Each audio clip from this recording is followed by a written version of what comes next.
Oi, espero que todos estejam bem. Eu sou a Luma e, juntamente com meu colega Jefferson, vamos falar um pouco sobre os biomas brasileiros. Antes de falar sobre os biomas brasileiros, vou falar um pouco o que é biodiversidade. Como o próprio nome indica, biodiversidade trata da diversidade de vida em todos os ecossistemas existentes, seja no oceano, seja no topo da mais alta montanha, e então esse termo é usado em referência não somente ao número de organismos, mas também à variedade genética e de funções ecológicas desempenhadas pelas diferentes espécies. Agora eu vou falar um pouco sobre três biomas brasileiros, que vão ser o bioma Amazônia, o bioma Mata Atlântica e o bioma Cerrado. O bioma Amazônia ocupa cerca de 49% de todo o território brasileiro. O clima na região amazônica é equatorial úmido, chove quase todos os dias e a temperatura média é elevada. A floresta amazônica abrange quase a metade das espécies de seres vivos de todo o planeta. Ela é rica em espécies de animais aquáticos e terrestres, e a vegetação amazônica também é muito diversa. Bioma Mata Atlântica. Como a Mata Atlântica abrange grande parte do território brasileiro, do norte ao sul do país, há variação climática de acordo com a região, mas de maneira geral, há grande quantidade de chuvas. Existe uma grande diversidade de espécies de seres vivos na Mata Atlântica. Entre os animais, há diversidade de vertebrados e invertebrados. Esse bioma apresenta grande quantidade de rios, os quais abastecem cerca de 70% da população brasileira. Como a Mata Atlântica é composta de diferentes formações vegetais, tem uma grande variação de altura, densidade e distribuição. Bioma Cerrado. O bioma cerrado ocupa uma área equivalente a 24% do território brasileiro.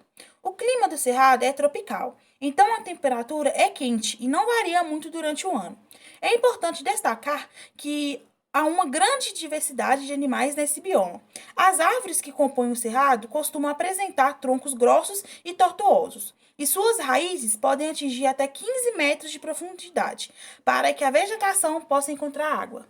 Agora eu vou falar um pouco de três motivos que levam à extinção de espécies, tais como interferência humana, fenômenos naturais, introdução de espécies invasoras. Interferência humana. Os seres humanos frequentemente destroem o habitat das espécies, diminuindo sua população com a caça predatória, poluição e contaminação do ambiente. Fenômenos naturais. Fenômenos naturais, como vulcão, terremoto e tsunami, quando ocorrem, podem originar consequências catastróficas para os seres vivos que se encontram nas proximidades. Apesar de fazer parte da geodinâmica terrestre, estes eventos ultimamente têm sido intensificados devido às ações antrópicas, como a poluição, desmatamento e a impermeabilização do solo. Introdução de espécies invasoras. A introdução de espécies exóticas invasoras, de forma artificial, intencional ou acidental, em habitats que não são o seu, pode alterar a biodiversidade dos ecossistemas. Os novos habitantes deslocam as espécies nativas que, na pior das hipóteses, morrem e se extinguem. Agora eu vou deixar a continuação com meu colega Jefferson. Até breve. Olá pessoal, aqui é o Jefferson do PIB de Ciências e eu vou dar continuidade para vocês com a nossa aula sobre os biomas brasileiros. Nessa parte nós vamos estudar a Caatinga, o Pampas e o Pantanal. O nosso primeiro bioma é a Caatinga. Ela fica na região nordeste do país. Dessa forma, ela pega os estados do Ceará, parte da Paraíba, Pernambuco, Piauí, Rio Grande do Norte, Alagoas, Sergipe e Bahia, além de pegar trechos de Minas Gerais e do Maranhão. É um bioma exclusivamente brasileiro. Dessa forma, você não encontra ele em nenhuma outra parte do mundo. A Caatinga tem um clima semiárido, com poucas chuvas e altas temperaturas. O solo da Caatinga é rico em minérios, mas é pobre em matéria orgânica, justamente pela questão da chuva. Por essa razão, a Caatinga tem plantas xeromórficas. O que é isso? São plantas adaptadas a climas semiáridos e desérticos.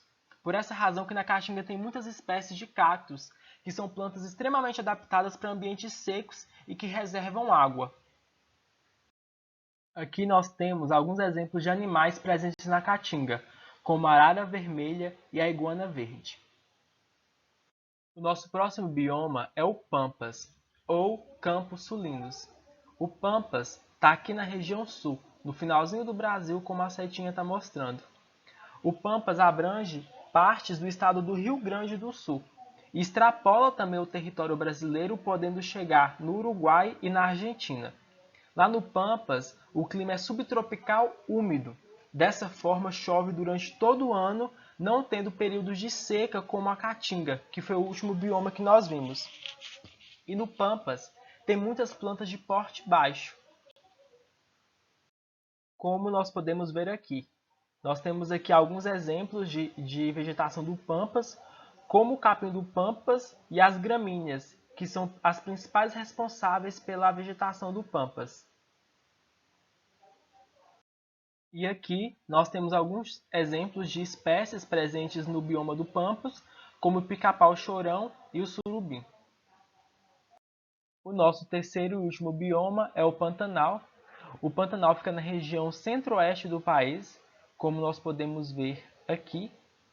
Ele tem um clima tropical, marcado por duas estações, sendo um verão chuvoso e um inverno seco.